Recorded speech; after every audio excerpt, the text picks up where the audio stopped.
তুমি হচ্ছে মূল্যায়ন করো। হায়াতাকা কাবলা মাউতিক, তুমি মরার পূর্বে তোমার হচ্ছে জীবনকে মূল্যায়ন করো। হায়াতাকা কাবলা মাউতিক, তুমি তোমার মৃত্যুর পূর্বে তোমার জীবনকে হচ্ছে মূল্যায়ন করো। ওয়াসিহাতাকা কাবলা সাউদিক, তুমি হচ্ছে অসুস্থ হওয়ার পূর্বে তোমার সুস্থতাকে হচ্ছে তুমি মূল্যায়ন করো। ওয়া কানাকা কাবলা ফাকারিক, তুমি দরিদ্র হওয়ার পূর্বে তোমার ধনাঢ্যতাকে মূল্যায়ন করো। তুমি দরিদ্র হওয়ার পূর্বে তোমার ধনাঢ্যতাকে হচ্ছে মূল্যায়ন করো। আমি হাদিসটা আবার বলতেছি, রাসূলুল্লাহ সাল্লাল্লাহু আলাইহি সাল্লামের সহিহুল জামে 3355 নম্বর হাদিস, ইফতানিল খামসিন কাবলা খামসিন, তোমরা পাঁচটি জিনিস আসার পূর্বে তোমরা পাঁচটি জিনিসকে মূল্যায়ন করো। এক নাম্বার হচ্ছে শাবাবাকা কাবলা হারামি, তুমি বুড়ো হয়ে যাওয়ার পূর্বে তোমার যৌবনকে মূল্যায়ন করো। ওয়া ফারাগাকা কাবলা শুগলি, তুমি ব্যস্ত হয়ে যাওয়ার পূর্বে তোমার অবসর সময়কে মূল্যায়ন করো। তুমি ব্যস্ত হয়ে যাওয়ার পূর্বে তোমার অবসর সময়কে মূল্যায়ন করো। ওয়া হায়াতাকা কাবলা মাউতিক, তুমি মৃত্যুর পূর্বে তোমার জীবনকে হচ্ছে মূল্যায়ন করো। ওয়া সিহাতাকা কাবলা সাউকিক, তুমি অসুস্থ হওয়ার পূর্বে তোমার সুস্থতাকে মূল্যায়ন করো। ওয়া গিনাকা কাবলা ফাকারি, হ্যাঁ, তুমি দরিদ্র হয়ে যাওয়ার পূর্বে ধনাঢ্যতাকে মূল্যায়ন করো। হ্যাঁ, যে দরিদ্র, আপনি যখন দরিদ্র হয়ে যাবেন তখন আপনার কাছেই তো কিছু নাই, আপনি মানুষকে কি দান করবেন? আপনি মানুষকে কি দান করবেন? আপনার কাছেই তো টাকা নাই, আপনি মানুষকে কি আল্লাহর রাস্তায় আপনি দান করবেন? রাসূলুল্লাহ সাল্লাল্লাহু আলাইহি সাল্লামের আপনার শেষের করে দিই তিরমিজি শরীফের 2416 নম্বর হাদিস, আব্দুল্লাহ ইবনে আমর রাদিয়াল্লাহু তাআলা আনহু হতে হাদিসটা বর্ণিত।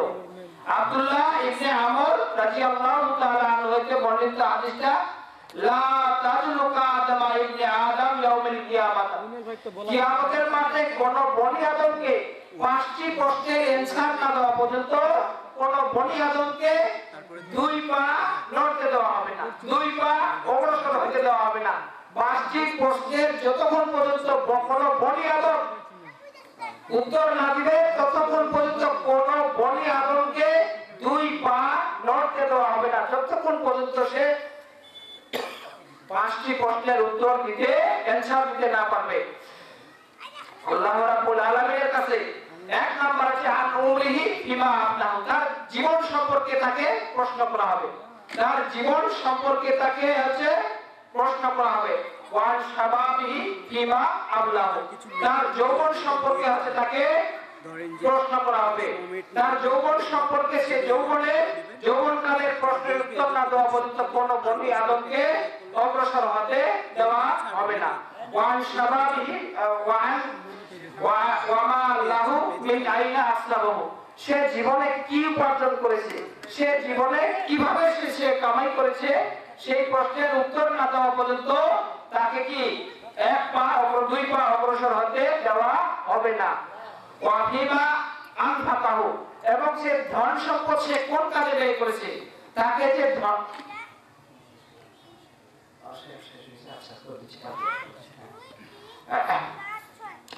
তার ধন সম্পদ অর্থাৎ সে কিভাবে কোন কাজে সে ব্যয় করেছে। ওয়া মাজা আমিলা ফিমা আমিলা, সে জানা অনুযায়ী আমল করেছে না, এই সে উত্তর, এই পাঁচটি প্রশ্নের উত্তর না দেওয়া পর্যন্ত কোন বনি আদমকে হচ্ছে দুই পা হচ্ছে অগ্রসর হতে দেওয়া হবে না। অতএব আমরা নিজেকে আমরা বড় মনে করবো না, নিজেকে আমরা ছোট মনে করব, এবং আমরা যেন আমরা আল্লাহর জন্য আমরা ইবাদত করতে পারি। আমরা দেখেছি অনেক মানুষ আমরা এই দুনিয়ার জীবনকে প্রাধান্য দিচ্ছি, অথচ আখিরাতের জীবনকে আমরা প্রাধান্য দিচ্ছি না। অতএব আখিরাতের জীবনকে আমাদের প্রাধান্য দেওয়া উচিত। রাসূলুল্লাহ একটা হাদিস বলে আমি শেষ করব। রাসূলুল্লাহ সাল্লাল্লাহু আলাইহি সাল্লামের 6416 নম্বর হাদিসে রাসূলুল্লাহ সাল্লাল্লাহু আলাইহি সাল্লাম বলেছেন যে কুন ফিদ দুনিয়া গারিব, কুন ফিদ দুনিয়া কান্নাকা গারিব, তুমি এমন ভাবে দুনিয়ায় তুমি থাকো যেন তুমি একজন মুসাফির, যেন তুমি একজন আগন্তুক। হ্যাঁ, যে আপনি এই দুনিয়া আপনার ঠিকানা না, আমি একজন মুসাফির, আমি একজন আগন্তুক। হ্যাঁ, এইভাবে তুমি দুনিয়াতে থাকো। আব্দুল্লাহ ইবনে আমর রাদিয়াল্লাহু তাআলা আনহু বলেছেন যে ওয়াকানা ইবনে ইয়াকুলু ইজা আমসাইতা ফালা তামতাজির সাবা, যখন তুমি সন্ধ্যায় উপনীত হও তখন তুমি মনে করবে না যে সকাল হবে। যখন তুমি সন্ধ্যায় উপনীত হও তখন তুমি মনে করবে না যে সকাল হবে। যখন তুমি সকালে উপনীত হও তখন তুমি মনে করবে না যে আমি সন্ধ্যায় আমি কি সন্ধ্যায় আমি বাঁচি দুনিয়ায় আমি বেঁচে থাকতে পারবো না, এটা তুমি মনে করবে না। তুমি অসুস্থ, তুমি সুস্থ অবস্থায় তুমি ভাবো যে যে কোনো অবস্থায় আমি অসুস্থ হয়ে যেতে পারি। ওয়ামিন হায়াতাকা মাউতিক, তুমি জীবন বাঁচি থাকতে মৌতের জন্য তুমি হচ্ছে প্রস্তুতি নাও। অতএব যে হাদিসগুলা আমরা শুনলাম, হ্যাঁ, বাস্তবিক জীবনে আমরা যেন আমল করি, প্রতিটা মুমিন বান্দাকে আমল করার তৌফিক দান করেন। আল্লাহুম্মা আমিন। আসসালামু আলাইকুম ওয়া রাহমাতুল্লাহি ওয়া বারাকাতুহু। এটা ঘোষণা শুনি, এটা হচ্ছে নেট দিয়ে যারা আমরা মাহফিল শোনার জন্য বিভিন্ন জায়গা থেকে সাইকেল, মোটরসাইকেল, অটো ভ্যান নিয়ে আসছে, মাহফিলের দক্ষিণ পাশে গ্যারেজের ব্যবস্থা করা আছে। আমরা সকলে সেখানে সাইকেলগুলো রাখবো, যেখানে সেখানে আমরা সাইকেল রাখবো না, এতে অশৃঙ্খলা বিশৃঙ্খলা দেখা দিলে আমরা সকলে এরপর আমল করবো ইনশাআল্লাহ। এ পর্যায়ে সভাপতি এবং সহসভাপতি আপনারা সবাই এসে আসন গ্রহণ করুন। আপনারা সবাই এসে আবার আসন গ্রহণ করুন। আর ঘরটা ভাইয়েরা আপনারা একটু কিছু পিছিয়ে ব্যবস্থা করুন। এখন আপনাদের সামনে বক্তব্য পেশ করবেন হাফেজ মোহাম্মদ ইশারুল্লাহ। হাফেজ মোহাম্মদ ইশারুল্লাহ। আসসালামু আলাইকুম ওয়া রাহমাতুল্লাহি ওয়া বারাকাতুহু। নাহমাদুহু ওয়া নুসাল্লি আলা রাসূলিহিল কারীম। আম্মা বা'দ, فأعوذ بالله من الشيطان الرجيم. بسم الله الرحمن الرحيم. قل إن كنتم تحبون الله فاتبعوني يحببكم الله ويغفر لكم ذنوبكم والله غفور رحيم. وقال رسول الله صلى الله عليه وسلم: من أحب سنتي فقد أحبني ومن أحبني كان معي في الجنة. صدق الله العظيم. সর্বপ্রথম শুকরিয়া আদায় করি যে মহান রব্বুল আলামিন আমাদেরকে তার জমিনের উপর তার একটা দ্বীনি ব্যবস্থা, দ্বীনি মজলিস আয়োজন করার তৌফিক দান করেছেন। এজন্য সকলে অন্তর থেকে শুকরিয়া আদায় করি, বলি আলহামদুলিল্লাহ। দরুদ প্রেরণ করি সেই মহান নেতার উপর, যে নেতাকে সৃষ্টি করা হলে, যে নেতার উসিলায় আজকে আমরা এত দামি, যে নেতাকে না সৃষ্টি করলে আল্লাহ তাআলা এই কুল কায়নাত কিছুই সৃষ্টি করতো না, সেই নেতার উপর সংক্ষেপে দরুদ প্রেরণ করি, বলি সাল্লাল্লাহু আলাইহি ওয়াসাল্লাম। সম্মানিত মুআজ্জাজ হাজিরিন, আমরা সকলেই অবগত, সকলেই বিষয়টা জানি যে দুনিয়ার মানুষ সে যে বর্ণের হোক, যে ধর্মের হোক, সে যে জাতির হোক না কেন, আমরা খোঁজ করলে দেখবো বা জরিপ করলে দেখা যাবে দুনিয়ার ভিতর এমন কোন মানুষ নাই যে মানুষটা তার লাভের দিকে ছোটে না। প্রত্যেক মানুষ তার লাভের দিকে ছুটে আসে। এখন যে ব্যক্তি যে জিনিসটার লাভ বুঝে, যে জিনিসটার গুরুত্ব বুঝে, সে সেটার পিছনে দৌড়ে। যেমন আমরা যারা ছোট, এখন আমরা শিক্ষা অর্জন করতেছি, আমরা যখন স্কুলে যাই, আমরা মাদ্রাসায় যাই, তখন আমাদের শিক্ষকরা আমাদেরকে বুঝায় পড়ালেখা করলে কি হবে, পড়ালেখা না করলে কি হবে। এভাবে আমাদেরকে বিভিন্ন দিক দিয়ে, বিভিন্ন কথা দিয়ে আমাদেরকে তারা গুরুত্ব বুঝায়, শিক্ষা অর্জন করা আমাদেরকে গুরুত্বটা বোঝায়, যার কারণে আজকে আমরা শিক্ষা অর্জনের দিক দিয়ে এত কষ্ট মুজাহাদা করতেছি। তো আমরা কেন এই মুজাহাদা কষ্ট করতেছি? অনেক ছেলে তো দেখা যায় আমাদের মধ্যে অনেক ভাই যারা শিক্ষা অর্জন করে না, খামাখা ঘুরে বেড়ায়। তারা কেন অর্জন করে না? কারণ তাদের এই যে শিক্ষা অর্জন করার গুরুত্ব বা লাভ, এটা তাদের বুঝে আসেনি। যাদের বুঝে আসছে তারা এর জন্য পাগল। এমনই ভাবে শুধু স্টুডেন্ট না, আপনারা লক্ষ্য করবেন যারা চাকরি করে,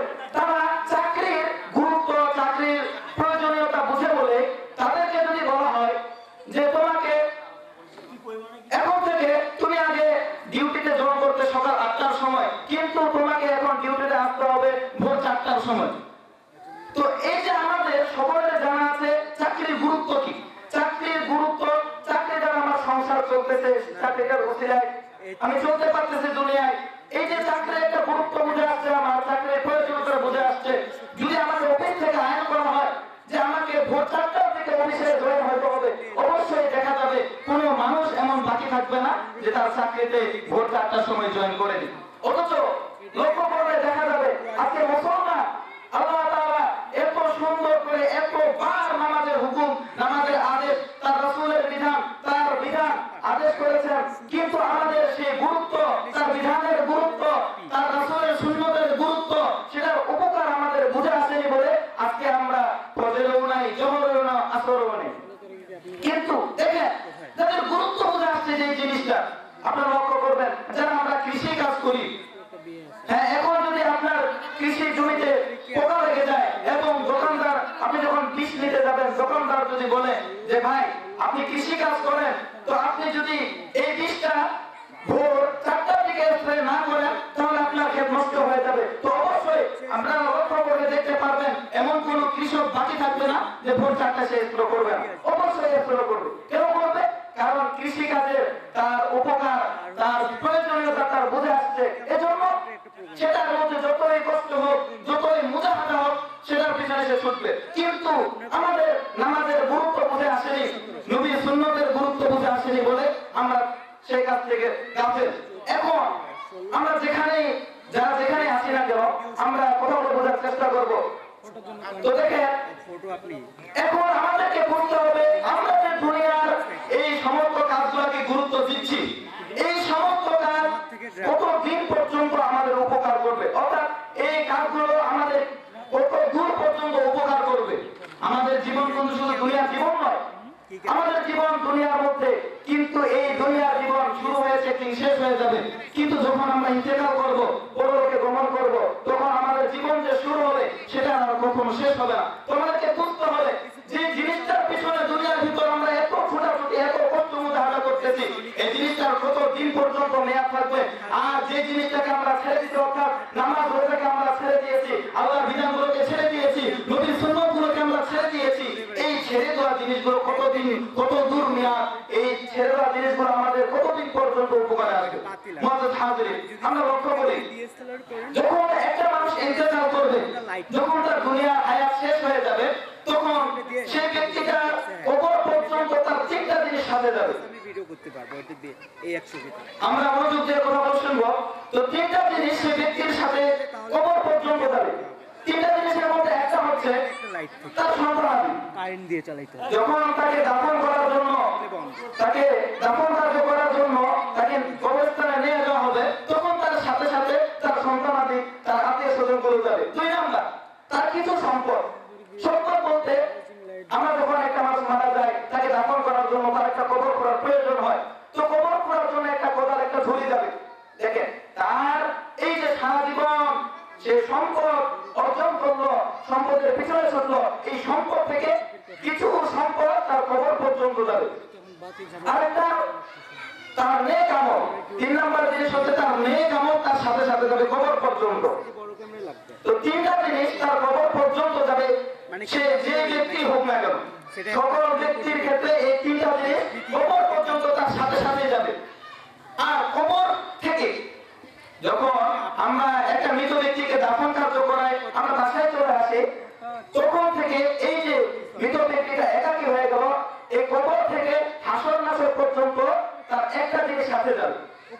তো কোন একটা জিনিস সাথে যাবে? এখন লক্ষ্য করি, এই যে আমরা দুনিয়ার ভিতর আমরা যে সম্পদ অর্জনের জন্য ছুটে পড়ে আছি, সম্পদের জন্য কি না কষ্ট করতেছি, আজকে আমরা দেখা যাবে যে যে সন্তান যে আমাদের কবর পর্যন্ত যাবে, কবর থেকে কোনো তারা বের হয়ে চলে আসবে।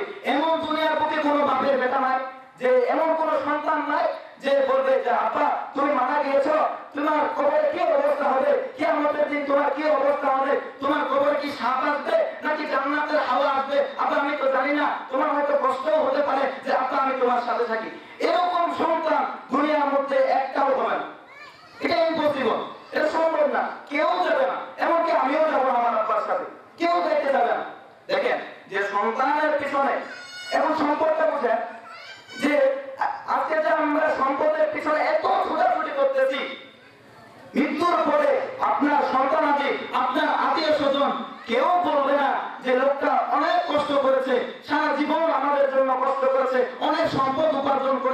অনেক জায়গা জমি কিনেছে, অনেক বড় একটা বাড়ি উত্তোলন করেছে, তো এই ব্যক্তি মারা যাচ্ছে, এখন এর সাথে আমরা কিছু সম্পত্তি না না, কেউ বলবে না, আপনার সন্তানও বলবে না, আপনার স্ত্রীও বলবে না, আপনার পিতামাতাও বলবে না, কেউ বলবে না যে আমার ছেলেটা মারা যাচ্ছে, আমার আব্বা মারা যাচ্ছে, আমার স্বামী মারা যাচ্ছে, এ কথা কেউ বলবে না যে তার সাথে কিছু টাকা পয়সা যদি আব্বার কাজে লাগে, কেউ বলবে না, এটা কেউ বলবে না।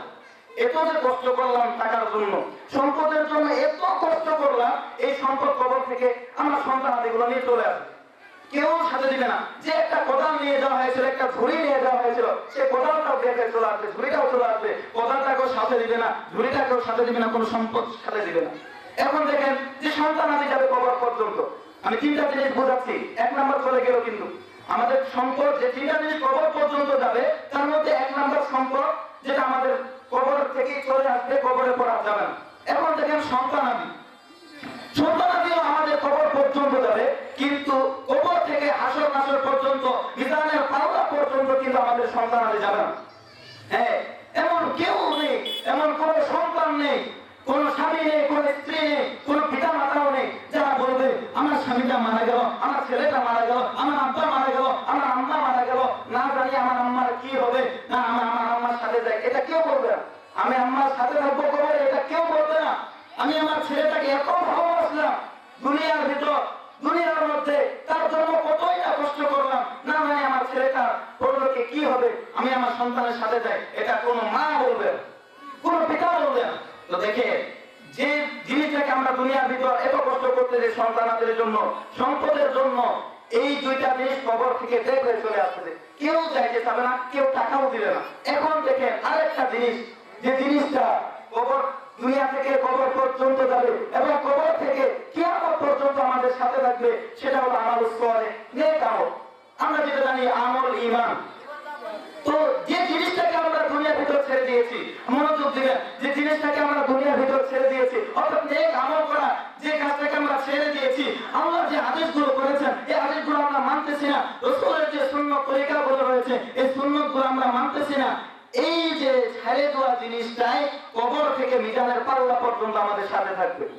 এখন কথা হচ্ছে, যদি আমাদের এই আমল সালেহা, আমল ঈমান যদি শক্তিশালী করে নিতে পারি, তাহলে নবীজির হাদিসের মধ্যে রয়েছে যখন ব্যক্তি মারা যাবে তাকে দাফন কার্য করে দুইটা জিনিস যখন ব্যাক হয়ে চলে আসবে, তার সাথে আমল সালেহ থাকবে, তখন এই আমল সালেহটা কবরের মধ্যে ইয়াতি রাজুল হাসান, একজন সুন্দর ব্যক্তির রূপ ধারণ করে তার পাশে বসে থাকবে, তার পাশে বসে থাকবে। যখন কোন ফেরেশতা আসে থেকে প্রশ্ন জিজ্ঞাসা করবে, তখন সে সুন্দর ব্যক্তি দাঁড়িয়ে যাবে, না একে কোনো প্রশ্ন করা যাবে না, একে কোনো রকম বিরক্ত করা যাবে না, এ আমার বন্ধু হয়। এরকম ভাবে যখন আপনার আমল ঈমানটা শক্তিশালী হবে, তখন সেই ব্যক্তিটা শক্তিশালী হবে। আর যদি আপনার আমল ঈমান দুনিয়ার মধ্যে দুর্বল হয়ে যায়, আপনার যে জিনিসটাকে আমরা ছেড়ে দিয়েছি, যে জিনিসটার আমাদের কোনো গুরুত্ব বুঝে আসেনি, কোনো আমাদের প্রয়োজনীয়তা বুঝে আসতেছে না, যেটা আমাদের বোঝা উচিত ছিল, যেটা আমাদের বোঝা উচিত ছিল। দেখেন দুইটা জিনিস আমরা এত শক্ত করে ধরে রয়েছি, এই দুইটা জিনিস কিন্তু কাজে দিবে না। যে জিনিসটাকে আমরা একটা জিনিস ছেড়ে দিয়েছি, অর্থাৎ দুনিয়ার ভিতর আল্লাহ আদেশগুলো পালন করতেছি না, এই একটা জিনিস কবর থেকে মিজানের পাল্লা পর্যন্ত আমাদের সাথে থাকবে। কিন্তু এই জিনিসটার পিছনে আমরা মুসলমান এত গাফেল, এত গাফেল। তো দেখেন এই যে দুনিয়ার ভিতর আমরা চলাফেরা করতেছি, আল্লাহ তাআলা আমাদেরকে কি জন্য দুনিয়ার মধ্যে পাঠালেন? আল্লাহ তাআলা কোরআনের মধ্যে বলেন, ওয়া মা খালাকাতুল জিন্না ওয়াল ইনসা ইল্লা লিয়াবুদুন।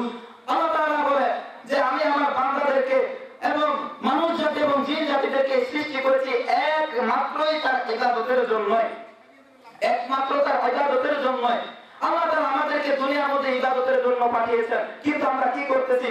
একটু পূর্ব দিকে লক্ষ্য করলে বোঝা যাবে। দেখেন সাহাবা আজমাইন তারা কিভাবে আল্লাহ তাআলার হুকুমগুলো পালন করেছে, তারা কিভাবে নবীর সুন্নাতগুলো পালন করেছে, একটু লক্ষ্য করেন। দেখা যাবে যে সাহাবী আজমাইন যখন তারা আল্লাহ তাআলার যেভাবে আদেশ রয়েছে, রাসূলের সুন্নাত রয়েছে, তরিকা রয়েছে, তারা কি করত?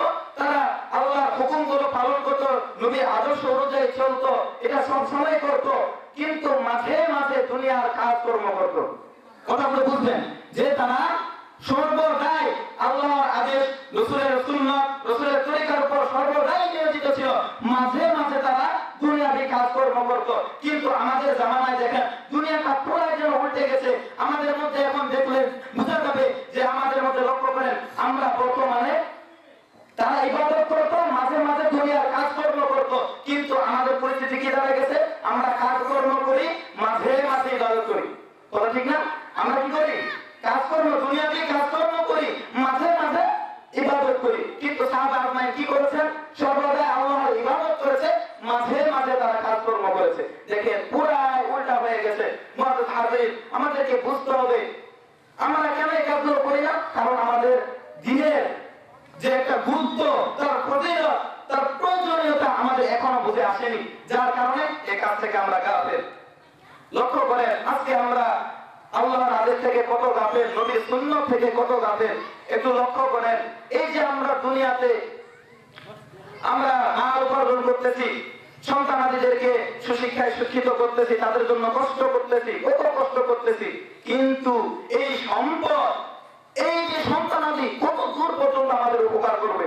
আমরা সবাই জানি কিয়ামতের দিন যখন হাদিসের মধ্যে আসছে এমন একটা ব্যক্তি থাকবে যে একটা নেকির জন্য জান্নাতে যেতে পারবে না, তখন সে ব্যক্তি দৌড়াতে থাকবে একটা নেকি কোথায় পাবে, একটা নেকি পালে সে জান্নাতে চলে যাবে, নইলে জাহান্নামে চলে যাবে। তো একটা নেকির জন্য সে চিন্তা করবে এই নেকিটা আমি কোথায় পাবো। সে দৌড়ে তার পিতার কাছে যাবে যে আব্বা, দুনিয়াতে আমার জন্য কত কষ্ট করেছেন, আমার জন্য দিন রাত কত চেষ্টা মুজাহাদা করেছেন, কত কষ্ট করেছেন। মাকে বলে, মা তুমি আমার জন্য দুনিয়াতে কত রকম কষ্ট করেছো।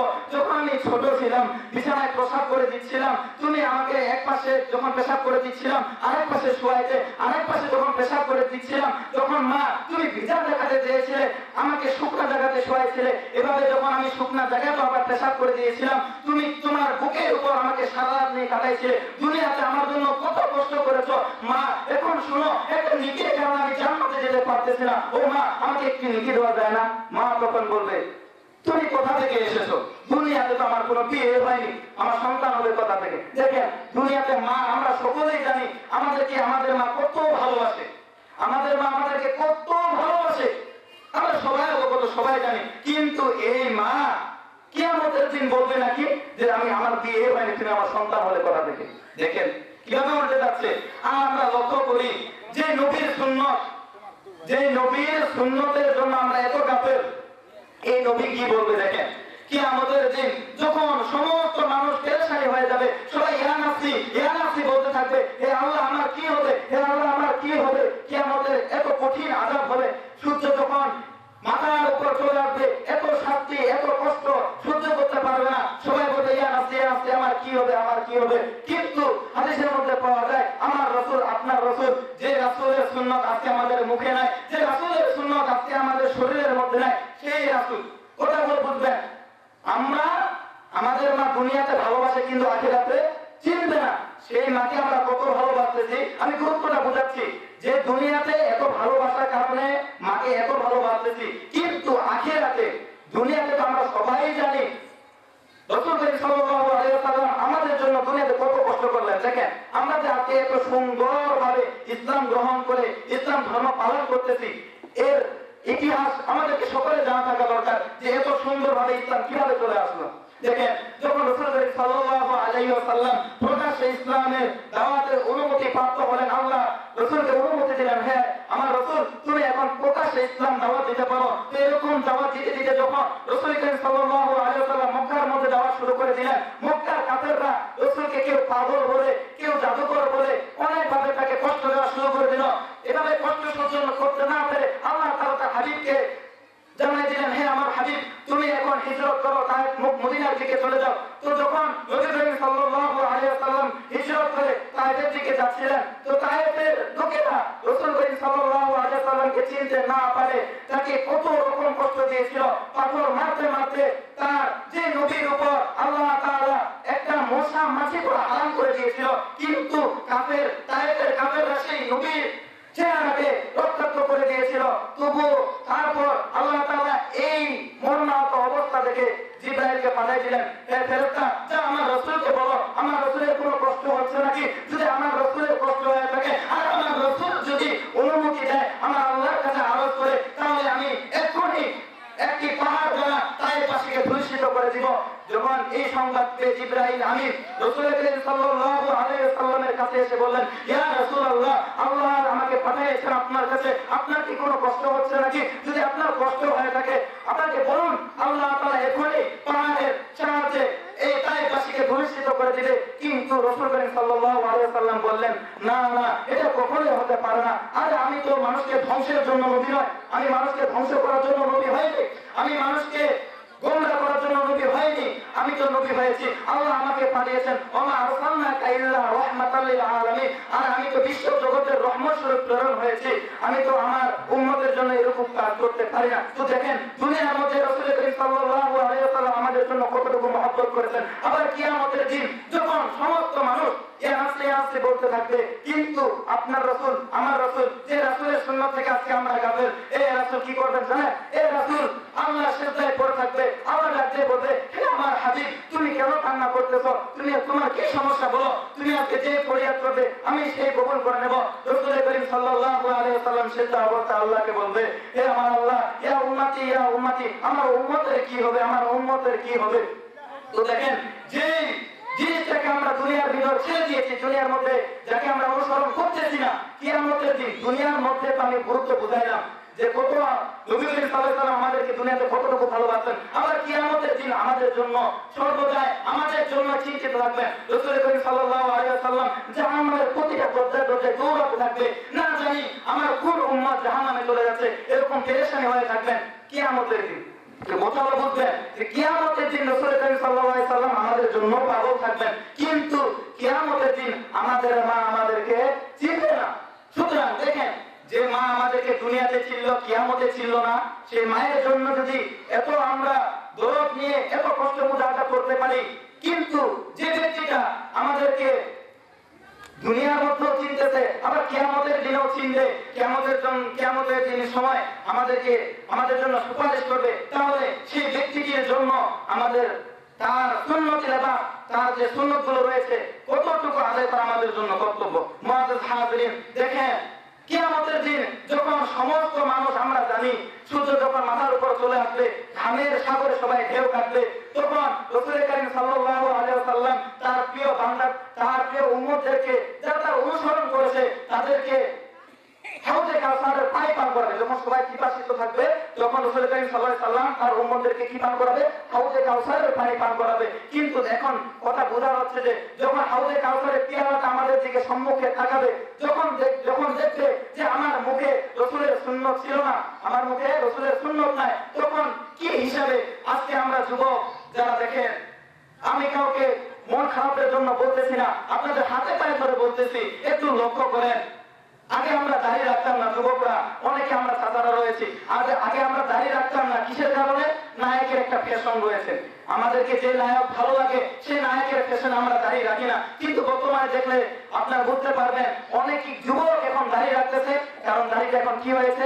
নায়কের ফ্যাশন হয়ে গেছে, এটা নায়কের স্টাইল, সেজন্য সেই স্টাইলে এখন দাঁড়িয়ে রাখে। কিন্তু দুঃখের বিষয় হলো, আরে এই নায়ক তো আপনাকে দুনিয়াতেও চিনবে না, সেটা তো খুব দূরের কথা, যেখানে মা চিনবে না সেখানে নায়ক কোথা থেকে আসবে? কিন্তু লক্ষ্য করেন, যে ব্যক্তিটা দুনিয়াতে আমাদের জন্য এত কষ্ট করলো, আখিরাতে এত কষ্ট করবে, সেই ব্যক্তির সুন্নতকে আমরা, সেই ব্যক্তির মহব্বত, সেই ব্যক্তির মহব্বতে আমরা দাঁড়িয়ে রাখি না, সে ব্যক্তির মহব্বতে আমরা দাঁড়িয়ে রাখি না। আপনাদের পায়ে ধরে বলি, যারা আজকে আমরা আমাদের শুধু দাঁড়িয়ে না, আমাদের শরীরের মধ্যে নবীর সুন্নত নাই, কিভাবে আমরা সে কিয়ামতের দিন রাসূলের হাত থেকে কিভাবে হাউজে কাউসারের পানি আশা করতে পারি? কথা বলে বুঝবেন, কিভাবে আমরা হাউজে কাউসারের রাসূলের থেকে আশা করতে পারি? মুআজ্জাজ হাজিরিন, অবশ্যই যদি হাউজে কাউসারের পানি আমাদের প্রয়োজন হয়ে থাকে, অবশ্যই প্রয়োজন হবে। আমরা কিয়ামতের দিন রাসূলের শাফায়াত ছাড়া কেউ জান্নাতে যেতে পারবো না। মুআজ্জাজ হাজিরিন, সেই রাসূলের তরিকা, সেই রাসূলের সুন্নাত আমাদের প্রতিটা শরীরের অঙ্গে অঙ্গে আমাদেরকে গ্রহণ করতে হবে। আরে দেখতে হবে রাসূলের মাথাটা কিভাবে ছিল, সেই মাথা অনুযায়ী আমাদেরকে মাথাটা করতে হবে। রাসূলের মুখে কি রয়েছে, সেই মুখটা অনুযায়ী আমাদের মুখটা করতে হবে। রাসূলের শরীরে কি পোশাকটা ছিল, সেই পোশাকটা অনুযায়ী আমাদের পোশাকগুলো বানাইতে হবে। আল্লাহর কসম করে বলতে পারি, আরে যুবক, আজকে আমরা মনে করতেছি আজকে যদি দাড়িটা কামাই তাহলে আমাদেরকে অনেক স্মার্ট লাগবে, আমাদেরকে অনেক স্মার্ট লাগবে। আল্লাহর কসম করে বলতে পারি, যদি দাড়ি কাটতে আপনাদেরকে স্মার্ট মনে হয়, অবশ্যই অবশ্যই আল্লাহ তার রাসূলকে দাড়ি ছাড়াই পাঠাইতো। যদি দাড়ি ছাড়া আপনাকে স্মার্ট মনে হয়, আপনি মনে করেন আমাকে স্মার্ট মনে হয়, অবশ্যই আল্লাহ তার রাসূলকে দাড়ি ছাড়াই পাঠাইতো। কিন্তু না, আমার আল্লাহর কাছে মনে হয় দাড়ি সহকারে আমার বান্দাকে অনেক স্মার্ট মনে হয়। জাহির সহকারে আমার বান্দাকে অনেক সৌন্দর্য মনে হয়। এজন্য আল্লাহ তার রাসূলকে তার দাঁড়িয়ে দিয়েছেন, তার যেভাবে শূন্য তরিকা রয়েছে সমস্ত কিছু দিয়েছেন, কিন্তু আমরা তার বিপরীত মনে করতেছি। আল্লাহর কসম করে বলতে পারি, হে যুবক তোমরা এখন শুনে রাখো, যদি আমার রাসূলকে দাঁড়িয়ে ছাড়া সুন্দর লাগতো, আল্লাহর কসম করে বলতে পারি অবশ্যই অবশ্যই আল্লাহ তার রাসূলকে দাঁড়িয়ে ছাড়াই প্রেরণ করতো। কিন্তু না, আল্লাহ তাআলা তার রাসূলকে দাঁড়িয়ে সহকারে পছন্দ করেছেন। এজন্য আমাদেরকে আল্লাহ তাআলা তার রাসূলের যে গঠনগুলো রয়েছে, তার যে সুন্নতগুলো রয়েছে, সেই গঠন অনুযায়ী আমাদের জীবনকে পরিচালিত করার তৌফিক দান করুক। আমিন। ওয়া আখিরু দাওয়ানা আলহামদুলিল্লাহি রাব্বিল আলামিন। আসসালামু আলাইকুম ওয়া রাহমাতুল্লাহ।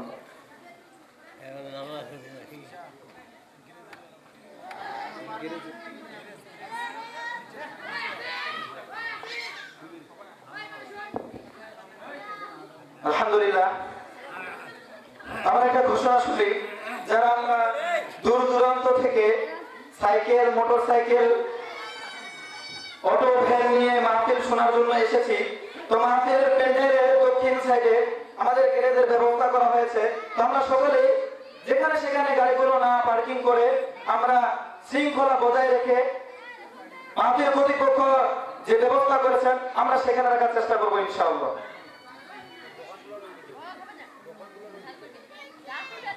যারা আমরা গ্যারেজ এখনো দেখিনি, তো যেখানে দোকানগুলো আমাদের মাঠের কর্তৃপক্ষ যেখানে দোকানগুলো বসার ব্যবস্থা করে দিয়েছে, আমরা সেদিকেই সাইকেলগুলো, সেদিকেই সাইকেল রাখার, মোটরসাইকেল রাখার ব্যবস্থা করা হয়েছে।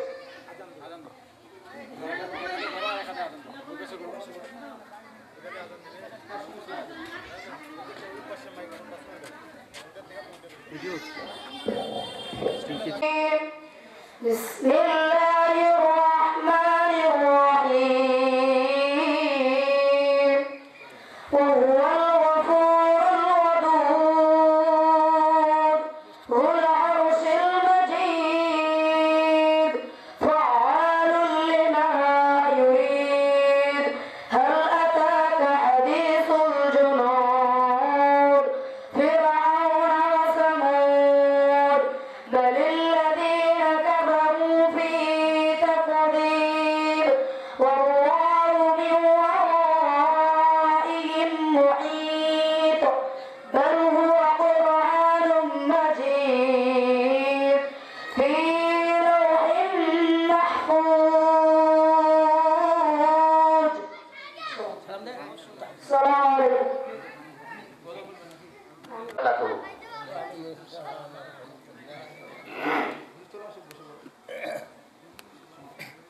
এক মুমিনের দাম যদি হয় কাবার চেয়েও বেশি,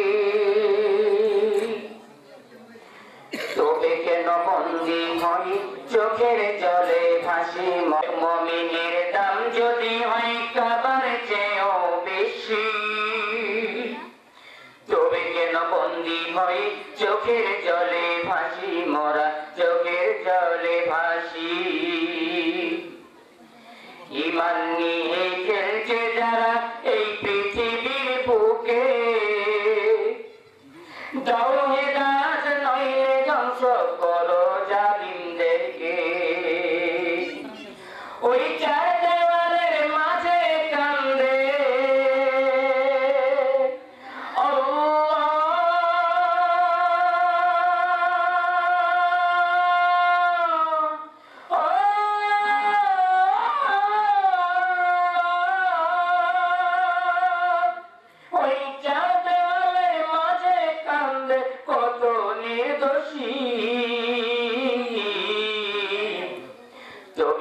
বন্দী হয়ে চোখের জলে ভাসি। মোরা চোখের জলে ভাসি।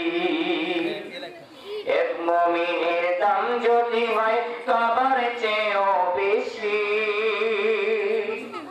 তবে কেন বন্দী হই চোখের জলে ভাসি। মোরা চোখের জলে ভাসি। একটি মুমিন থাকলে বেঁচে থাকবে পৃথিবী, না থাকিলে ঈমানওয়ালা চূন্য হবে সবই। জানি চূন্য হবে সবই। ওই চার দেওয়ালের মাঝে কান্দে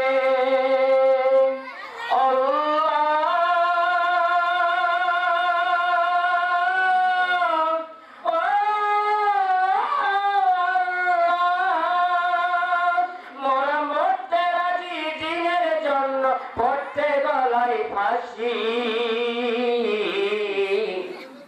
তবে কেন বন্দি হই চোখের জলে ভাসি মোরা চোখের জলে ভাসি এক মুমিনের দাম যদি হয় কাবার চেয়েও বেশি তবে কেন বন্দি হই চোখের জলে ভাসি মোরা চোখের জলে ভাসি যাদের জন্য ফলাও ফসল তারা উপবাস নাস্তিকেরা মোয়া চোখে করছে উপহাস করছে উপহাস মোরা মরতে রাজি দিনের জন্য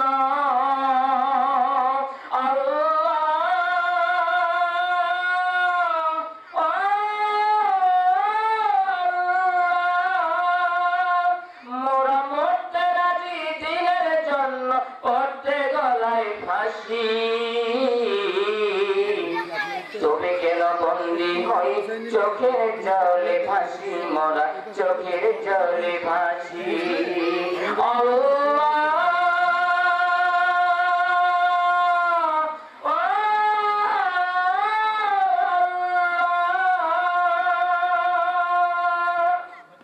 আসসালামু আলাইকুম ওয়া রাহমাতুল্লাহি ওয়া বারাকাতুহু। মাশাআল্লাহ, জাযাকাল্লাহ। আল্লাহ তাআলা তিনার কণ্ঠকে আরো সুমধুর করে। আনা মুহাম্মাদান আবদুহু ওয়া রাসূলুহু আম্মা বা'দ ফাআউযু বিল্লাহি মিনাশ শাইতানির রাজীম। বিসমিল্লাহির রাহমানির রাহিম। আলহামদুলিল্লাহ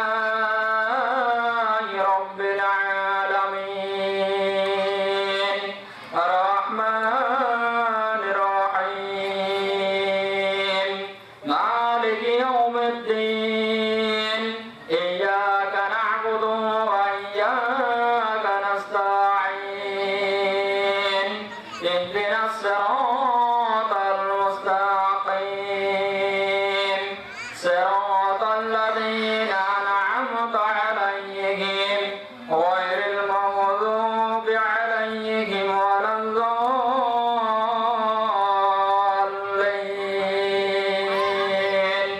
آمين আলহামদুলিল্লাহ। সমস্ত প্রশংসা সেই আল্লাহর জন্য যে মাবুদ আজকে আমাদেরকে একটি সুন্দর পরিবেশে একটি মাহফিল করার আল্লাহ তাআলা যে তৌফিক দান করে দিয়েছেন, সে আল্লাহর জন্য আমরা সবাই দিল মন উজাড় করে সবাই বলে আলহামদুলিল্লাহ। আজকের এই মাহফিল আমরা সফল হতে পেরেছি। সর্বপ্রথম এই মাহফিলের যিনি সভাপতি আল্লাহ তাআলা তিনাকে হেদায়েত দিয়েছেন এবং আমাদেরকে উৎসাহ করেছেন, এই জন্য আমরা এই মাহফিল আজকে করতে পেরেছি। মসজিদের ইমাম আছে এবং সভাপতি আছে, ইনি আমার বড় ভাই, বাপের তুল্য সমান।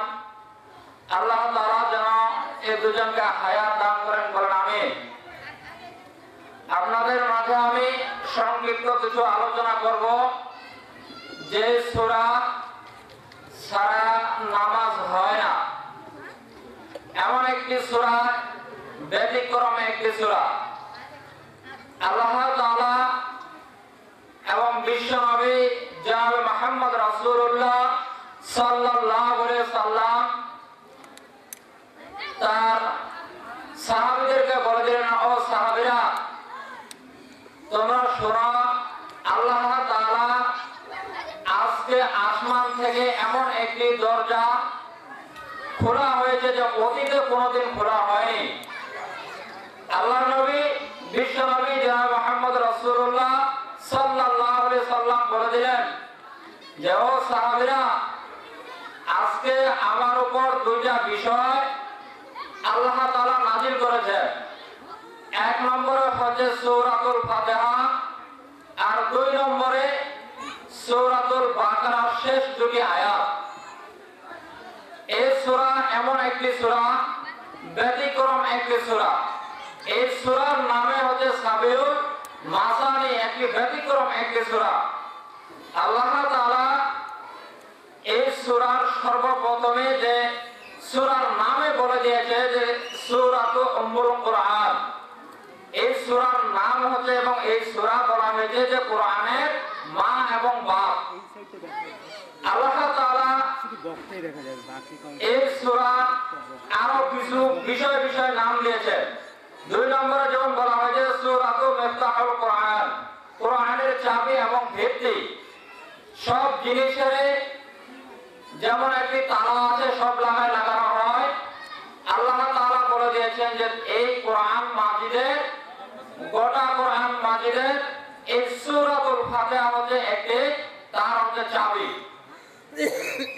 3 নম্বর বলা হয়েছে যে সূরাতুদ দুআ, এই সূরা হচ্ছে দোয়ার সূরা।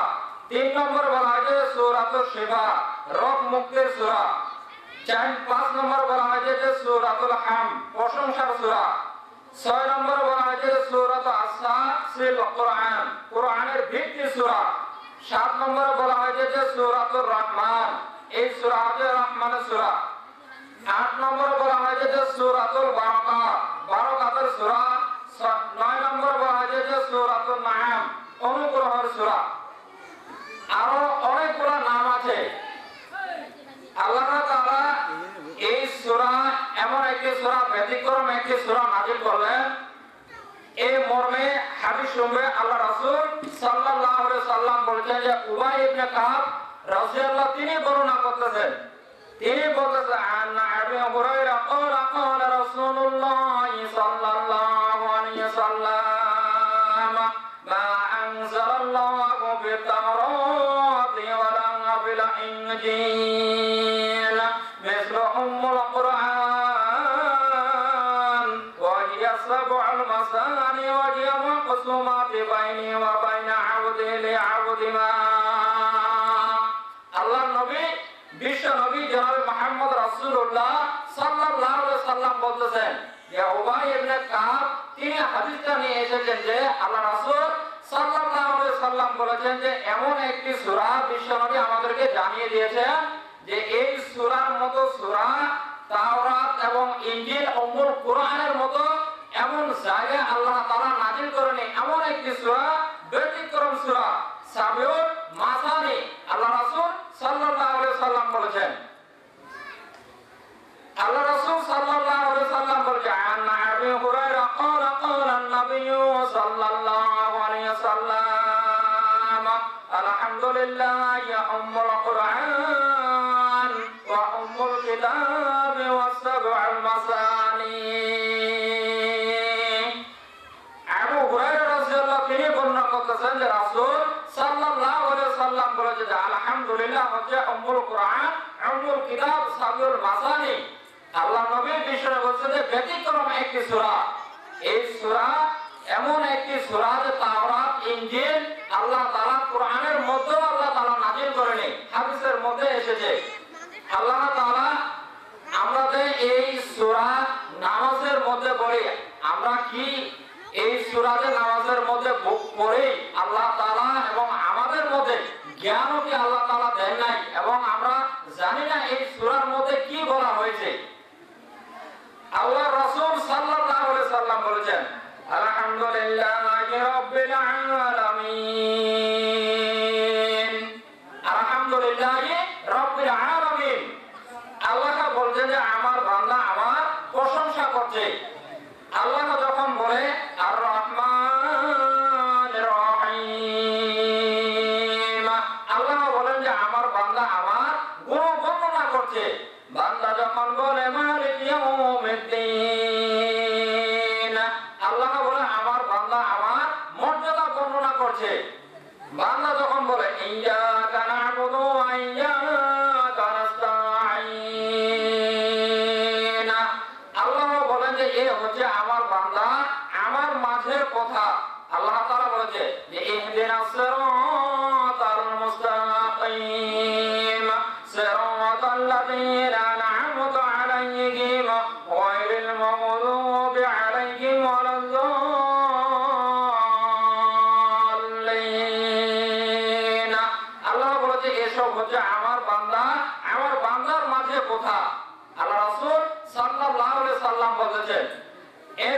আসেন যে ইবনে আব্বাস রাদিয়াল্লাহু তিনি বর্ণনা করতেছেন যে রাসূল সাল্লাল্লাহু আলাইহি সাল্লাম বলেছেন যে এক যুদ্ধের ময়দানে আল্লাহ রাসূল সাল্লাল্লাহু আলাইহি সাল্লাম সাঈদ ইবনে খুদর রাদিয়াল্লাহু তিনি বর্ণনা করতেছেন যে তিনি এক যুদ্ধের ময়দানে যাচ্ছেন। যুদ্ধের ময়দানে যে সময় যাচ্ছেন আল্লাহ রাসূল সাল্লাল্লাহু আলাইহি সাল্লাম তাদেরকে পাঠালেন। যুদ্ধের ময়দান থেকে ফিরতেছে প্রতিমধ্যে দেখলেন যে আল্লাহ রাসূল সাল্লাল্লাহু আলাইহি সাল্লাম সাহাবীদেরকে যুদ্ধের ময়দানে পাঠিয়েছে। এরপরে দেখতেছে তারা যে এক জায়গার মধ্যে এবং এক গ্রামের মধ্যে এক লোক সাপে অথবা বিচ্ছুয়ে কামড়েছে। আবু সাঈদ খুদরী রাদিয়াল্লাহু তিনি দেখলেন। দেখার পরে এই সাহাবী বলতেছে যে তোমরা একে কি করতেছো? বলতেছে একে আমরা বিভিন্ন ধরনের বিভিন্ন ক্ষেত্রে জাদু মন্ত্র দিয়ে বলতেছি যে ভালো হচ্ছে না। আবু সাঈদ খুদরী রাদিয়াল্লাহু তিনি বলতেছে যে আমি যদি ভালো করে দিতে পারি তাহলে তোমরা কি দিবে? বলতেছে আপনি যা চাইবেন আমরা তাই দিব। আবু সাঈদ খুদরী রাদিয়াল্লাহু তিনি বলতেছেন যে আমি 100টা উট দেব এবং 100টা উট আমি নেব এটা যদি ভালো করে দিতে পারি। আবু সাঈদ খুদরী রাদিয়াল্লাহু তিনি বললেন যে আমি তাকে ভালো করে দেব। তিনি ফাতিহা সূরা একবার বললেন, বলার পরে তিনি চুপ করে দিলেন। দুইবার বললেন, তিনি উঠে বসে পড়লেন। তিনবার বললেন, তিনি দাঁড়া হলেন। তিনারা কি করলেন? 100টি উট প্রতিমধ্যে নিয়ে আসলো। আনার পরে তারা দেশমে নিয়ে আসলো। আনার পরে দেখতেছে যে প্রতিমধ্যে তাদেরকে খিদা লেগে গেছে। একটা উট জমে করলো। আল্লাহ রাসূল সাল্লাল্লাহু আলাইহি সাল্লামের কাছে এসে বলে, ইয়া রাসূলুল্লাহ, আমরা তো প্রতিমধ্যে এরকম করেছি। আল্লাহ রাসূল সাল্লাল্লাহু আলাইহি সাল্লাম আমরা ঝাড়ফু করেছি, এই ঝাড়ফুকের বিনিময়টা জায়েজ হয়েছে কি জায়েজ হয়নি? আল্লাহ রাসূল আপনি ফায়দা দেন এবং আল্লাহ রাসূল আপনি বলে দেন। আল্লাহ রাসূল সাল্লাল্লাহু আলাইহি সাল্লাম সঙ্গে সঙ্গে বলল যে ও সাহাবীরা, তোমরা তো বলেছো তোমরা কোরআনের মর্যাদা তোমরা বাড়িয়ে দিয়েছো, সেখান থেকে যদি একটা ভাগ বন্টন থাকে তাহলে তোমরা আমাকে দিও। আল্লাহ রাসূল সাল্লাল্লাহু আলাইহি সাল্লাম এই ব্যাখ্যা বললেন। আল্লাহ রাসূল সাল্লাল্লাহু আলাইহি সাল্লাম বলেছেন যে সূরা ফাতিহা এমন একটি সূরা, ব্যতিক্রম একটি সূরা, সাবিউল মাসানি। আল্লাহ রাসূল সাল্লাল্লাহু আলাইহি সাল্লাম বলে এই সূরার নাম আমরা জানি ফাতিহা সূরা। আল্লাহ রাসূল সাল্লাল্লাহু আলাইহি সাল্লাম বলে এই সূরার নাম হচ্ছে সাবিউল মাসানি। এর প্রেক্ষাপটে আল্লাহ রাসূল সাল্লাল্লাহু আলাইহি সাল্লামের অতীতে যারা নবী এসেছিল প্রত্যেক নবীরাই বলেছিল যে আউযু বিল্লাহি মিনাশ শাইতানির রাজীম, বিসমিল্লাহির রহমানির রহিম, ওয়া ক্বালা আলহামদুলিল্লাহিল্লাযী নাযালা আলা মিনাল কওমিজ জালিমিন। নূহ আলাইহিস সালাম বলেছিলেন যে জগৎ সময় এবং প্রতিপালক আল্লাহর জন্য। এটা নূহ আলাইহিস সালাম বলেছিল যে আল্লাহ তাআলা বলে দিয়েছে যে আল্লাহ তাআলা আমি প্রশংসা সহকারে এই দোয়া আমি আল্লাহ তাআলা আমাকে জানিয়ে আমি উল্লেখ করে দিলাম। তার যত লোক ছিল তার এই লোককে উদ্দেশ্য করে এই আয়াত বললেন। এরপরে ইব্রাহিম আলাইহিস সালাম তার সন্তান পেয়ে আল্লাহর প্রশংসা করে বলেন, আলহামদুলিল্লাহিল্লাযী ওয়াহাবানি আলা কিবারি ইসমাঈল ওয়া ইসহাক ইন্না রাব্বী লাসামিউদ দুআ। যাবতীয় প্রশংসা আল্লাহর, যিনি যার বাধ্য অবস্থায় ইসমাঈল ও ইসহাককে আল্লাহ তাআলা দান করেছেন। নিশ্চয় আমার প্রতিপালক দোয়া শ্রবণকারী। এটা ইব্রাহিম আলাইহিস সালাম তিনি বলতেছেন। দাউদ আলাইহিস সালাম এবং সুলাইমান আলাইহিস সালাম উল্লেখ করে বলতেছেন, ফাকাল আলহামদুলিল্লাহিল্লাযী ফাদ্দালানা আলা কাসীরিন মিন ইবাদিল মুমিনিন।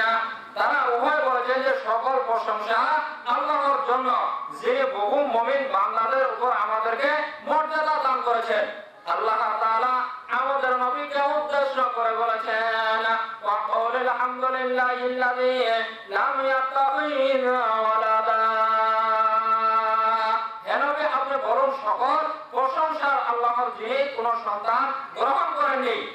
এরপরে যাবতীয় প্রশংসা উল্লেখ করে আল্লাহ তাআলা বলেছেন, ওয়া ক্বাল আলহামদুলিল্লাহিল্লাযী আযহাবা আন্নাল আহজান। আমাদেরকে দুঃখ কষ্ট দূর করে আমাদেরকে বলেছেন। এরপরে সর্বশেষ আল্লাহ তাআলা বলেছেন ওয়াকিলু দাওয়াহুম আলহামদুলিল্লাহি রাব্বিল আলামিন। আর তাদের দোয়ার সর্বশেষ কথা হবে যে প্রশংসা একমাত্র জগৎ সমূহের প্রতিপালক যিনি আল্লাহ। এটা আমরা বলতেছি যে জগৎ সমূহের প্রতিপালক যিনি আল্লাহ। এই মর্মে হাদিস সম্পর্কে কিছু আল্লাহ রাসূল সাল্লাল্লাহু আলাইহি সাল্লাম সূরা ফাতিহার কিছু ব্যাখ্যা উল্লেখ করে আল্লাহ তাআলা বলেছেন عن أبي سعيد الخدري قال قال رسول الله صلى الله عليه وسلم إذا قال لا إله إلا الله له الملك وله الحمد قال الله لا إله إلا أنا لي المؤمنون। আবু সাঈদ খুদরি রাদিয়াল্লাহু তিনি বর্ণনা করতেছেন যে রাসূল সাল্লাল্লাহু আলাইহি সাল্লাম বলেছেন যখন বান্দা বলে আল্লাহ ছাড়া কোনো মাবুদ নাই, রাজত্ব আমার হাতে, আল্লাহ উল্লেখ করে এবং মানুষদেরকে বলেন যে জগৎ সব কিছুর মালিক একমাত্র আল্লাহ। বান্দা বলতেছে যে আমি জগৎ সমূহের প্রতিপালক, যে আল্লাহ ছাড়া কোনো মাবুদ নেই, আমি একমাত্র সব কিছুর রাজত্ব, আমি প্রশংসা করে বলতেছে আমার বান্দা বলতেছে। এরপরে আনাস قال قال النبي صلى الله عليه وسلم قال إن الله لا يرضى عن العبد أن يأكل أن يشرب الشراب فيحمد। আনাস ইবনে মালিক রাদিয়াল্লাহু তিনি বর্ণনা করতেছেন যে রাসূল সাল্লাল্লাহু আলাইহি সাল্লাম বলেছেন বান্দা কোন খাদ্য খেয়ে এবং পানি পান করে, কোন বান্দা যদি এগুলা করে সেজন্য বলে যে আলহামদুলিল্লাহ। আল্লাহ নবী বিশ্ব নবী বলতেছেন যে আনাস ইবনে মালিক তিনি বলতেছেন যে আল্লাহ রাসূল সাল্লাল্লাহু আলাইহি ওয়াসাল্লাম বলেছেন কোন বান্দা যদি পানি খায় এবং ভাত খায়, যে কোনো খাবার খায়, খাওয়ার খেয়ে শেষে যে সে বলে আলহামদুলিল্লাহ, আল্লাহর নবী বিশ্ব নবী বলতেছেন যে ওই বান্দার জন্য এবং আল্লাহ বলতেছেন যে আমি ওই বান্দাকে আরো বেশি নিয়ামত যতগুলো বলে যে তার চেয়েও আমি আল্লাহ তাআলা বাড়িয়ে দিই। এরপরে আনাস মালিকি আশরাফিয়াতান قال قال رسول الله صلى الله عليه وسلم أتوه وشطر الإيمان والحمد لله تملأ الميزان وسبحان الله والحمد لله تملأ أو تملأ ما بين السماوات والأرض। আবু মালিক আশরাফি রাহমাতুল্লাহ আলাইহি তিনি বলতেছেন যে আল্লাহ রাসূল সাল্লাল্লাহু আলাইহি সাল্লাম বলেছেন যে পবিত্রতা অর্জন করা ঈমানের অঙ্গ। এই যে বললাম আত্রুহু শাতরুল ঈমান, আল্লাহ রাসূল সাল্লাল্লাহু আলাইহি বলেছেন যে পবিত্রতা ঈমানের অঙ্গ। আলহামদুলিল্লাহ মিজানের পাল্লা আল্লাহ তাআলা বলেছেন যে আমি ভারী করে দেই, এবং আসমান এবং জমিনে যতগুলা জায়গা ফাঁকা আছে এই আলহামদুলিল্লাহ বলার কারণে আমি আল্লাহ তাআলা বলেছি তার আমল নামায় আমি আল্লাহ তাআলা দিয়ে দিই। সুবহানাল্লাহ।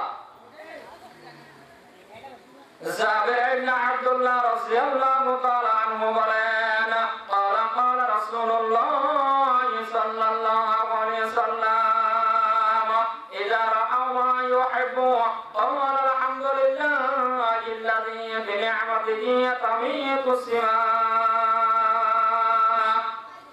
আবু হুরায়রা রাদিয়াল্লাহু তিনি বর্ণনা করেছেন যে আল্লাহ রাসূল সাল্লাল্লাহু আলাইহি ওয়াসাল্লাম বলেছেন যে রহমানের দুটি শব্দ সবচেয়ে বেশি মুখে প্রিয় এবং উচ্চারণে হালকা। আনা আবি হুরায়রা রাদিয়াল্লাহু আনহু قال قال النبي صلى الله عليه وسلم كلمتان حبيبتان إلى الرحمن خفيفتان على اللسان ثقيلتان في الميزان سبحان الله وبحمده سبحان الله العظيم। আবু হুরায়রা রাদিয়াল্লাহু তিনি বর্ণনা করতেন যে রাসূল সাল্লাল্লাহু আলাইহি সাল্লাম বলেছেন যে দুটি শব্দ রহমানের নিকটে প্রিয়, উচ্চারণে হালকা, মিজানের পাল্লা আল্লাহ তাআলা বলেছেন যে আমি ভারী করে দিই। এক নম্বর হচ্ছে যে সুবহানাল্লাহি ওয়া বিহামদিহি, দুই নম্বর বলা হচ্ছে সুবহানাল্লাহিল আযীম। আল্লাহ তাআলা বলেন যে এই রহমানের নিকটে এই দুটি শব্দ অতি বেশি ভারী। এবং আল্লাহ রাসূল সাল্লাল্লাহু আলাইহি ওয়াসাল্লাম বলেছে এই দুটি শব্দ সবচেয়ে হালকা, মুখে বলার জন্য সবচেয়ে হালকা, কিন্তু আল্লাহ রাসূল সাল্লাল্লাহু আলাইহি ওয়াসাল্লাম বলেছে এই দুটি শব্দ রহমানের নিকটে অতি বেশি ভারী।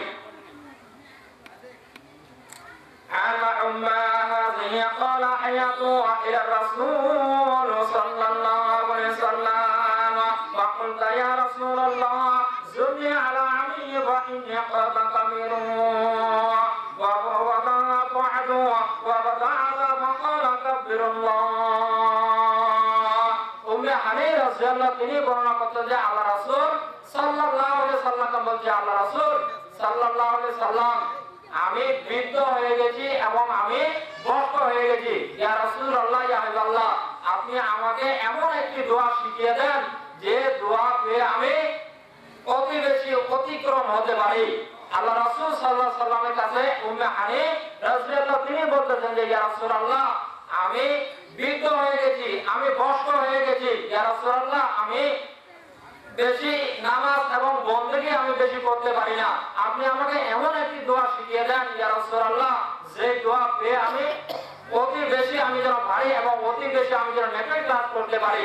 আল্লাহ রাসূল সাল্লাল্লাহু আলাইহি ওয়াসাল্লাম বলতেছেন, আল্লাহ রাসূল সাল্লাল্লাহু আলাইহি ওয়াসাল্লাম বললেন যে তাহলে শোনো তোমাকে আমি এমন একটি দোয়া শিখিয়ে দেব, এই দোয়া শিখে তুমি অতি বেশি তুমি উপকার হতে পারবে।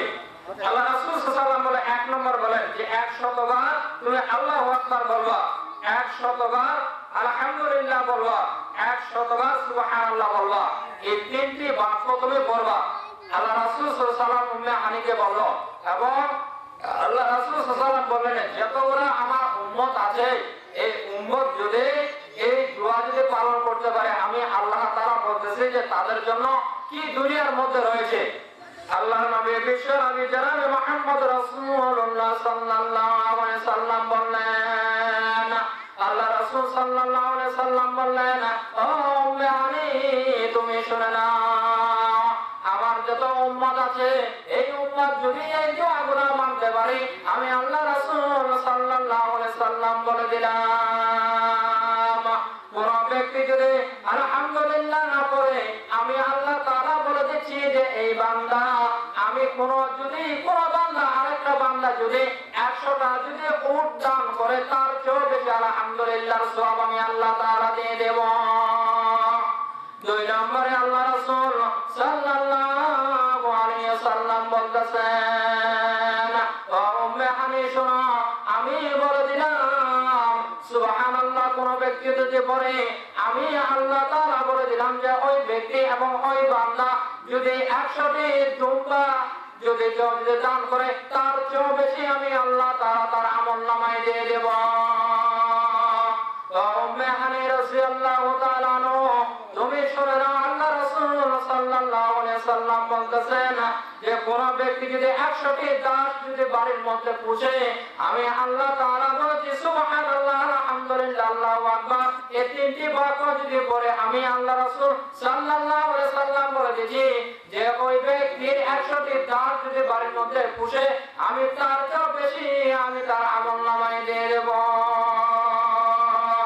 أعوذ بالله من الشيطان الرجيم بسم الله الرحمن الرحيم عن سمرة جند عن النبي صلى الله عليه وسلم قال 4 أفضل الكلمات لا يضر بعني بدا سبحان الله والحمد لله ولا إله إلا الله والله أكبر। সামুরা ইবনে জুনদুর রাদিয়াল্লাহু তিনি বর্ণনা করতেছেন যে আল্লাহ রাসূল সাল্লাল্লাহু আলাইহি সাল্লাম বলেছেন যে নবী করিম সাল্লাল্লাহু আলাইহি সাল্লাম বলেছেন তিনি বর্ণনা করতেছেন যে আল্লাহ রাসূল সাল্লাল্লাহু আলাইহি সাল্লাম বলেছেন যে 4টি বাক্য সবচেয়ে বেশি উত্তম, 4টি বাক্য সবচেয়ে বেশি উত্তম যে নামাজের মধ্যে পড়া হয়। আল্লাহ রাসূল সাল্লাল্লাহু আলাইহি ওয়াসাল্লাম বলেছেন যে সুবহানাল্লাহ 1 নম্বরে, 2 নম্বরে বলা আছে যে আলহামদুলিল্লাহ, 3 নম্বরে বলা আছে যে লা ইলাহা ইল্লাল্লাহ, 4 নম্বরে বলা আছে যে আল্লাহু আকবার। কোন ব্যক্তি যদি এই নামাজের পরে আজকে দেখা যায় যে অধিকাংশ লোক নামাজের পরে সঙ্গে সঙ্গে দোয়া করে, কিন্তু আল্লাহ রাসূল সাল্লাল্লাহু আলাইহি সাল্লাম বলেছে যে উম্মতরা তোমরা শুনো না যে আমি আল্লাহ রাসূল সাল্লাল্লাহু আলাইহি সাল্লাম বলতেছি। সামুরা ইবনে জুনদুর রাদিয়াল্লাহু তিনি বলতেছেন যে আল্লাহ রাসূল সাল্লাল্লাহু আলাইহি সাল্লামের মুখ থেকে শুনেছি যে আল্লাহ রাসূল সাল্লাল্লাহু আলাইহি সাল্লাম বলেছেন যে আমি নামাজের পরে সাহাবীদের দিকে মুখ ঘুরাইতাম এবং আমি এই চারটি বাক্য আগে পড়তাম, 33 বার করে পড়তাম, 34 বার পড়তাম। আল্লাহ রাসূল সাল্লাল্লাহু আলাইহি ওয়াসাল্লাম এই চারটি বাক্য আল্লাহ রাসূল সাল্লাল্লাহু আলাইহি ওয়াসাল্লাম বলতেছেন। এর ফায়দা কি? আনা আবি হুরায়রা ক্বালা ক্বালা রাসূলুল্লাহ সাল্লাল্লাহু আলাইহি ওয়াসাল্লাম মান ক্বালা সুবহানাল্লাহ ওয়া বিহামদিহি মি'আ মাররাতিন গফিরাত লাহু যুনুদু ওয়া লা কানা মিসলা যাবাবিল বাহার। আবু হুরায়রা রাদিয়াল্লাহু তিনি বর্ণনা করতেছেন যে আল্লাহ রাসূল সাল্লাল্লাহু আলাইহি সাল্লাম বলতেছেন যে আল্লাহ রাসূল সাল্লাল্লাহু আলাইহি সাল্লাম বলেছেন যে ব্যক্তি সুবহানাল্লাহি ওয়া বিহামদিহি 100 বার পড়বে তার গুনাহ যদি সমুদ্রের ফেনা পরিমাণ হয়। আল্লাহ রাসূল সাল্লাল্লাহু আলাইহি সাল্লাম বলতেছেন যে আবু হুরায়রা তিনি বলতেছেন যে আল্লাহ রাসূল সাল্লাল্লাহু আলাইহি সাল্লামের কাছে মুখ থেকে শুনেছি কোন ব্যক্তি যদি এই চারটি বাক্য উচ্চারণ করে এবং এর পাশাপাশি কোন ব্যক্তি যদি সুবহানাল্লাহি ওয়া বিহামদিহি আল্লাহু আকবার এই চারটি বাক্য করে আমি ঘোষণা করে দিলাম ওই ব্যক্তি যদি সমুদ্রের ফেনা পরিমাণ যদি গুনাহ হয় আমি আল্লাহ রাসূল সাল্লাল্লাহু আলাইহি সাল্লাম বলতেছি তাকে আমি maaf করে দেব। তাহলে আল্লাহ রাসূল সাল্লাল্লাহু আলাইহি সাল্লাম কত বড় কথা বলেছেন যে কোন ব্যক্তির যদি গুনাহ যদি সমুদ্রের ফেনা পরিমাণ হয় তবু আল্লাহ রাসূল সাল্লাল্লাহু আলাইহি সাল্লাম বলেছেন যে সুবহানাল্লাহ ওয়াল হামদুলিল্লাহ আল্লাহু আকবার এই চারটি বাক্য যদি পড়ে আমি আল্লাহ রাসূল সাল্লাল্লাহু আলাইহি সাল্লাম বলেছি সমুদ্রের ফেনা পরিমাণ হলো তাকে আমি আল্লাহ তাআলা maaf করে দেব। এরপরে আল্লাহ রাসূল সাল্লাল্লাহু আলাইহি সাল্লাম বলতেছেন আবু হুরায়রা রাদিয়াল্লাহু তাআলা আনহু তিনি বর্ণনা করতেছেন আল্লাহ রাসূল সাল্লাল্লাহু আলাইহি সাল্লাম বলতেছেন আল্লাহ রাসূল সাল্লাল্লাহু আলাইহি সাল্লাম বলতেছেন যে কোন ব্যক্তি যদি এই দুনিয়ার মধ্যে যদি 5 ওয়াক্ত নামাজ পড়ে আর আমি আল্লাহ রাসূল সাল্লাল্লাহু আলাইহি সাল্লাম বলতেছি যে কোন ব্যক্তি যদি 5 ওয়াক্ত নামাজের পরে অবশ্যই তাকে কি করতে হবে? সূরা ফাতিহা অবশ্যই পড়তে হবে। এরপরে আল্লাহ রাসূল সাল্লাল্লাহু আলাইহি সাল্লাম বলতেছে যে আমি এই দুনিয়ার মধ্যে যদি কোন ব্যক্তি 5 ওয়াক্ত নামাজ পড়ার পরে যদি নামাজের শেষে যদি এই চারটি বাক্য উক্ত করে আমি আল্লাহ রাসূল সাল্লাল্লাহু আলাইহি সাল্লাম বলছি ওই ব্যক্তি অবশ্যই সে জান্নাতের মধ্যে চলে যাবে। সুবহানাল্লাহ। আল্লাহ রাসূল সাল্লাল্লাহু আলাইহি সাল্লাম বলতেছেন যে বিসমিল্লাহির রহমানির রহিম সূরা ফাতিহা তেলাওয়াত করেছি, এরপরে বিসমিল্লাহির রহমানির রহিম তেলাওয়াত করেছি। বিসমিল্লাহির রহমানির রহিম যে এই ফায়দা আমরা অনেকে এবং অধিকাংশে জানি না যে বিসমিল্লাহির রহমানির রহিমের গুরুত্বপূর্ণ এবং ফজিলত কি। আনা উম্মে সালামা আন নবী সাল্লাল্লাহু আলাইহি ওয়াসাল্লাম قال بالصلاة بسم الله الرحمن الرحيم উম্মে সালামা রাদিয়াল্লাহু তিনি বর্ণনা করতেছেন যে বিসমিল্লাহির রহমানির রহিম এর গুরুত্বপূর্ণ এবং এর ফজিলত কি। সালাতের মধ্যে যদি বিসমিল্লাহির রহমানির রহিম না পড়া হয় আল্লাহ তাআলা বলেছেন যে যদি বিসমিল্লাহির রহমানির রহিম না পড়া হয় তাহলে তার নামাজের কিছু ভুল থেকে যায়। আল্লাহ রাসূল সাল্লাল্লাহু আলাইহি ওয়াসাল্লাম বলতেছেন যে বিসমিল্লাহির রহমানির রহিম এবং সূরা ফাতিহা এটি একটি অংশ। তাহলে বিসমিল্লাহির রহমানির রহিম অবশ্যই আমাদেরকে পড়তে হবে, কারণ বিসমিল্লাহির রহমানির রহিম আল্লাহ তাআলা সূরা ফাতিহার সাথে সংযোগ করে দিয়েছেন। কোরআন মাজিদের গোটা কোরআন মাজিদের একটা মাত্র সূরা আল্লাহ তাআলা বিসমিল্লাহির রহমানির রহিম দিলেন না, এই কারণে বোঝার জন্য। কারণ বিসমিল্লাহির রহমানির রহিম আমাদেরকে নামাজে পড়তে হবে, কিন্তু কিভাবে পড়বে আল্লাহ রাসূল সাল্লাল্লাহু আলাইহি ওয়াসাল্লাম সব শিখিয়ে দিয়েছে। আনা আবি হুরায়রা ক্বালা ক্বালা নবী সাল্লাল্লাহু আলাইহি ওয়াসাল্লাম ইযা ক্বালা উম্মাতুল্লাহ বিল্লাহ ফাকরাউ বিসমিল্লাহির রহমানির রহিম ইন্নাহা উম্মুল কুরআন ওয়া উম্মুল কিতাব ওয়া সাবউল মাসানি ওয়া বিসমিল্লাহির রহমানির রহিম। আবু হুরায়রা রাদিয়াল্লাহু তিনি বর্ণনা করতেছেন যে রাসূল সাল্লাল্লাহু আলাইহি সাল্লাম বলেছেন যে যে তোমরা যদি সূরা ফাতিহা পড়ো, এই সূরা ফাতিহা যদি তোমরা পড়ো তাহলে তোমরা অবশ্যই বিসমিল্লাহির রহমানির রহিম তোমাদেরকে অবশ্যই পড়তে হবে। أنا أم سلمة أنها سئلت عن قراءة بالسورة وأم القرآن فقالت قال اقطعوا وقراءة بسم الله الرحمن الرحيم أم سلمة তিনি বর্ণনা করতেছেন রাসূল সাল্লাল্লাহু আলাইহি সাল্লাম বলতেছেন, রাসূল সাল্লাল্লাহু আলাইহি সাল্লাম বলতেছেন তিনি সূরা ফাতিহা কিভাবে পড়তেন। আল্লাহ রাসূল সাল্লাল্লাহু আলাইহি সাল্লাম বলেছেন এর কেরাত সম্পর্কে রাসূল সাল্লাল্লাহু আলাইহি সাল্লামকে জিজ্ঞাসা করো, ইয়া রাসূলুল্লাহ আপনার কেরাত এবং উম্মে সালামা রাদিয়াল্লাহু তিনি বলতেছেন যে নবী করিম সাল্লাল্লাহু আলাইহি সাল্লামের কেরাত কি রূপে ছিল। আল্লাহ রাসূল সাল্লাল্লাহু আলাইহি সাল্লাম বলতেছেন যে কেরাত একটি আয়াত পৃথক পৃথক করে পড়তেন। কিভাবে পড়তেন? বিসমিল্লাহির রহমানির রহিম তিনি পৃথক করে পড়তেন। আলহামদুলিল্লাহি রাব্বিল আলামিন আজকে 90% লোক কিভাবে করে আলহামদুলিল্লাহি রাব্বিল আলামিন রহমানির রহিম মালিকি ইয়াউমিদ্দিন। আল্লাহ রাসূল সাল্লাল্লাহু আলাইহি ওয়াসাল্লাম নিষেধ করেছেন।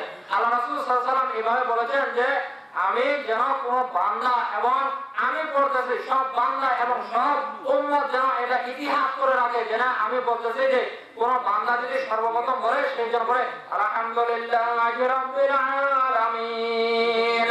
আল্লাহ রাসূল সাল্লাল্লাহু আলাইহি ওয়াসাল্লাম এভাবে পৃথক করে পড়তেন। আল্লাহ রাসূল সাল্লাল্লাহু আলাইহি ওয়াসাল্লাম বলতেন মালিকি ইয়াউমিদ্দিন তিনি পৃথক করে পড়তেন। আল্লাহ রাসূল সাল্লাল্লাহু আলাইহি ওয়াসাল্লাম বলেছেন আনা ক্বালা সুআইলা আনাস কানা নাকরা'u النبي صلى الله عليه وسلم فقال كانت مكة ثم قال بسم الله الرحمن الرحيم بسم الله ويمد بالرحمن ويمد بالرحيم তাবিয়া কানাদা রাদিয়াল্লাহু তাআলা তিনি বর্ণনা করতেছেন যে আনাস রাদিয়াল্লাহু তিনি বর্ণনা করতেছেন যে রাসূল সাল্লাল্লাহু আলাইহি ওয়াসাল্লামকে জিজ্ঞাসা করা হলো ইয়া রাসূলুল্লাহ আপনি যে এই সূরা ফাতিহা আমাদের শিখাই দিলেন এই সূরা ফাতিহা আমরা কি এভাবে পড়ব? বলতেছে হ্যাঁ আলহামদুলিল্লাহি রাব্বিল আলামিন আমরা এইভাবেই পড়ব। আনা আনাস মালিক ইয়াকুল নবী সাল্লাল্লাহু আলাইহি ওয়াসাল্লাম ফালাম ইয়াসমি'না কিরাআত বিসমিল্লাহির রহমানির রহিম ওয়া সাল্লাল্লাহু বিনা আবু বকর ওয়া উমর ফালাম নাসমা'ু মিনহুমা। আবু আনাস রাদিয়াল্লাহু তিনি বলতেছেন যে রাসূল সাল্লাল্লাহু আলাইহি ওয়াসাল্লাম বলতেছেন যে আমাদেরকে রাসূল সাল্লাল্লাহু আলাইহি ওয়াসাল্লাম সালাত শিখিয়ে দিলেন। আল্লাহ রাসূল সাল্লাল্লাহু আলাইহি ওয়াসাল্লাম তাদেরকে কি করলেন? সালাত শিখিয়ে দিলেন এবং ওমর এবং আবু বকর তারা কি করছে? তারা নামাজ পড়ছে দুজনে তারা বিসমিল্লাহির রহমানির রহিম যে আছে এই বিসমিল্লাহির রহমানির রহিম তারা জোরে পড়েন নাই। এতে বোঝা গেল যে এই হাদিসের মাধ্যমে যে আল্লাহ রাসূল সাল্লাল্লাহু আলাইহি ওয়াসাল্লাম বলতেছেন যে আমি ওমর এই দুজনে আল্লাহ রাসূল সাল্লাল্লাহু আলাইহি ওয়াসাল্লাম মুখ থেকে শুনেছি এবং আমরা পড়ে দিলাম যে কোন বান্দা যদি ফাতিহা সূরা পড়ে আমি বলে দিচ্ছি যে তারা যেন সূরা ফাতিহা আলহামদুলিল্লাহি রাব্বিল আলামিন এখান থেকে শুরু করে আর বিসমিল্লাহির রহমানির রহিম তারা যেন মনে মনে পড়ে। আল্লাহ তাআলা যেন আমাদের এই কথা এবং যেন বুঝার এবং মানার এবং তৌফিক দান করে বলেন আমিন। আমাদের সময় শেষ। আল্লাহ তাআলা যেন এই কথার উপর এবং সূরা ফাতিহার উপর যেন আল্লাহ তাআলা আমাদের যেন তৌফিক দান করেন আমিন। আল্লাহ তাআলা যেন আমাদেরকে এই মাহফিলের গুরুত্বপূর্ণ যেন আল্লাহ তাআলা আমাদেরকে